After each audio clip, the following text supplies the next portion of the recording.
just can't believe all the carrots we grew this year. This is a variety called Forte, and I am sold on it. It produces these beautiful carrots that after you've planted them will produce a yield like this in about 50 to 60 days. And here's what I do to know whether the carrot is ready. Of course, I like to pull some of the baby ones out along the way, and they're delicious in stir fry or even roasted. And then that thins them out so these can have more room to get larger.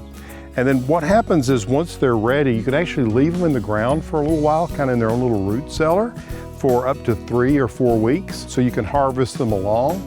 Or you can go ahead and bring them in, cut the green tops off, wash them, and store them in the crisper of your refrigerator. I gotta tell you, these things are so good, just simply roasted in the oven at 425 degrees for about 30 minutes. I split them down the middle, put some sea salt and pepper on them and olive oil. You cannot believe how good they are.